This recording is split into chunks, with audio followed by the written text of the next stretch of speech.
सभी साथियों को मेरा नमस्कार। दोस्तों, आज हम त्रिकोणमिति पर आधारित कुछ प्रश्नों को हल करेंगे जो ऊंचाई और दूरी चैप्टर से संबंधित है। लेकिन इन प्रश्नों को हल करने के पहले हमें कुछ शब्दावली का ज्ञान होना आवश्यक है, जैसे उन्नयन तथा अवनमन कोण। आज हम उन्नयन और अवनमन कोण पर आधारित कुछ प्रश्नों को हल करेंगे। लेकिन उन्नयन और अवनमन कोण क्या हैं, इनकी जानकारी के लिए थोड़ी सी जानकारी हमें क्षैतिज रेखा व ऊर्ध्वाधर रेखा की भी होनी चाहिए। दोस्तों, पृथ्वी तल के समांतर खींची गई रेखा क्षैतिज रेखा कहलाती है।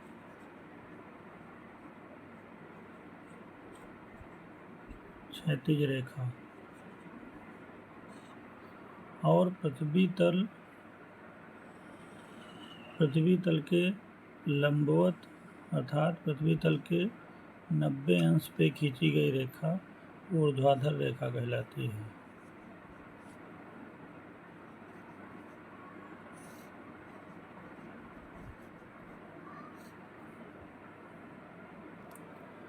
दोस्तों, अब हम उन्नयन तथा अवनमन कोण की बात करेंगे। क्षैतिज रेखा की जानकारी हमने दे दी है।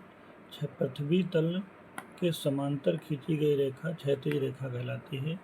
अब उन्नयन कोण की जानकारी के लिए हम सबसे पहले क्षैतिज रेखा खींचते हैं।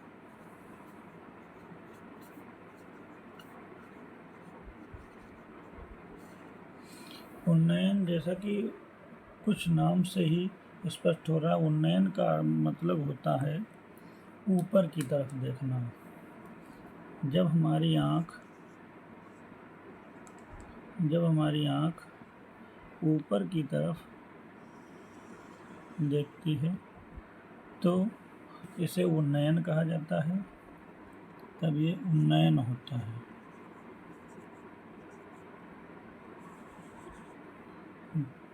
और जब हमारी आँख नीचे की तरफ क्षैतिज रेखा से नीचे की तरफ देखती है तब इसे अवनमन कहा जाता है।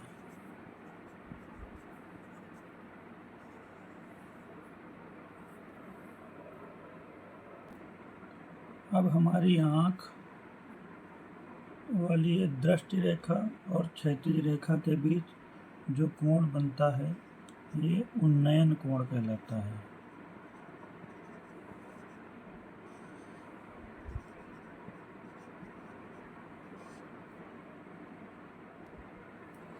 और जब क्षैतिज रेखा से हमारी आँख नीचे की तरफ देखती है तो जब झुकाव नीचे की तरफ होता है तो इस दृष्टि रेखा और क्षैतिज रेखा के बीच बनने वाला कोण अवनमन कोण कहलाता है।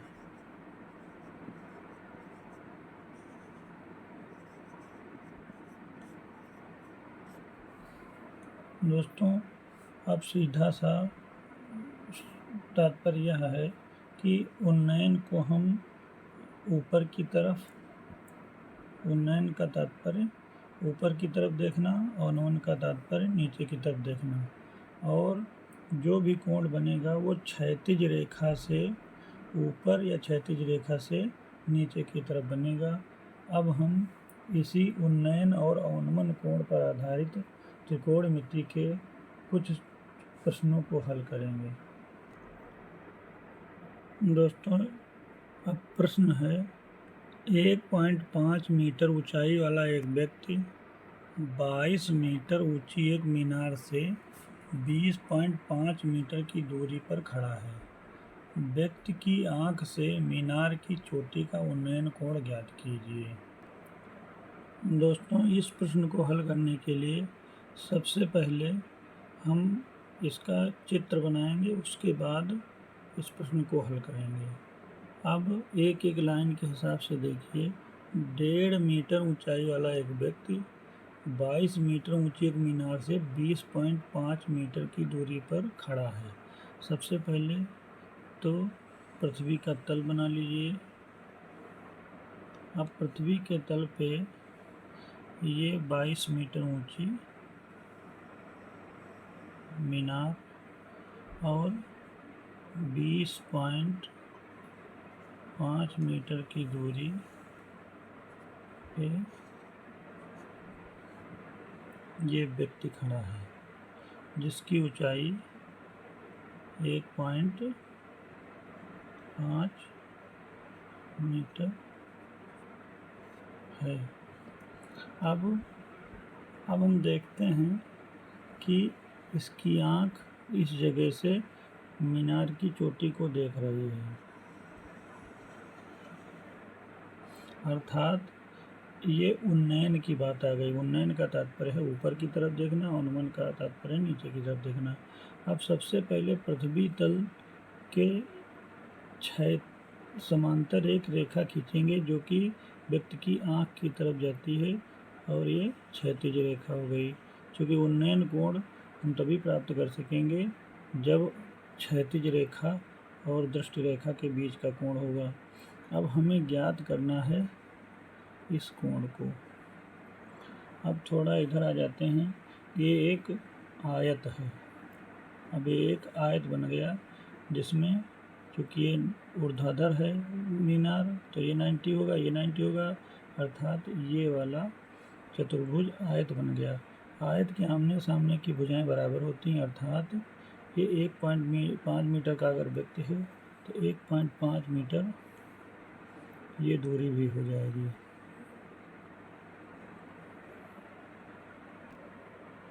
अब चूँकि मीनार की ऊंचाई 22 मीटर है, मीनार की ऊंचाई 22 मीटर है, 22 मीटर है। अब हमें ये समकोण त्रिभुज प्राप्त हो रहा है, जिस पे हम त्रिकोणमिति के अनुपात लगा सकते हैं। अब 1.5 मीटर इसमें से माइनस कर लीजिए, अर्थात ये वाली दूरी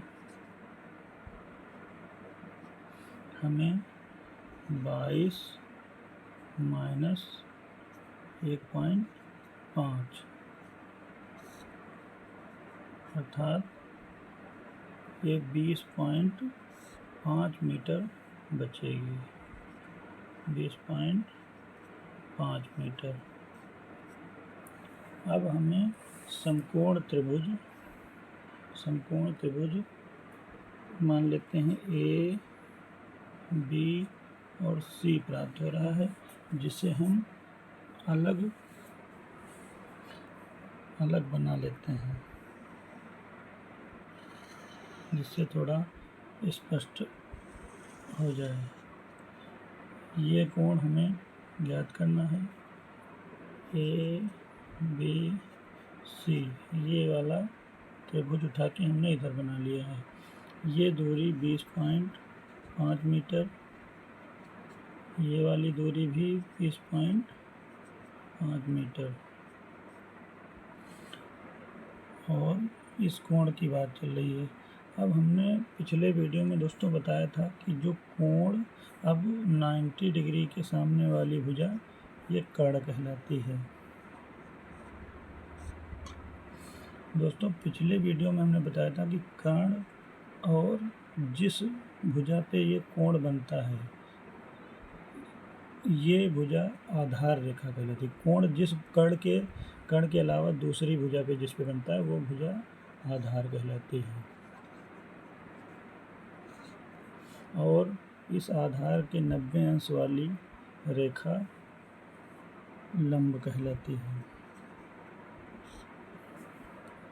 अब चूँकि हमें आधार और लंब की जानकारी है, कोण की जानकारी नहीं है, तो कोई भी सूत्र हो, अगर वो सूत्र में 3 चीज़ों की जानकारी हमें लेनी हो, तो उसमें अगर 2 चीज़ें पता होती तो तीसरी चीज़ की जानकारी हम प्राप्त कर सकते हैं। जैसे अब लंब और आधार, एक फार्मूला भी हमने बताया था इस वीडियो के पहले, लाल बटे कक्का। लाल बटे कक्का का मतलब है साइन, कास, टैन, काट, सेक कोसेक। अर्थात साइन थीटा बराबर लंब बटे कर्ण, कॉस थीटा बराबर आधार बटे कर्ण, टेन थीटा बराबर लंब बटे आधार। चूँकि हमें लंब और आधार दो चीज़ें मिल रही हैं, लंब का भी मान मालूम है और आधार का भी मालूम है, अर्थात हम टेन थीटा और थीटा प्राप्त करनी है तो हम टेन थीटा या कॉट थीटा वाले सूत्र से ये सवाल लगा सकते हैं। तो टेन थीटा बराबर हो जाएगा लंब बटे आधार। लंब का मान है 20.5 और आधार का भी मान है 20.5, अर्थात इन दोनों को काट देंगे तो टेन थीटा का मान 1 आएगा। टेन थीटा का मान सारणी के अनुसार टेन थीटा का मान 1 tan 45 पे होता है। तो tan थीटा बराबर 1 की जगह हम लिख सकते हैं tan 45, क्योंकि tan 45 का मान 1 होता है, चाहे 1 लिख दें चाहे tan 45 लिख दें। अब थीटा बराबर 45 डिग्री आ जाएगा, अर्थात उन्नयन कोण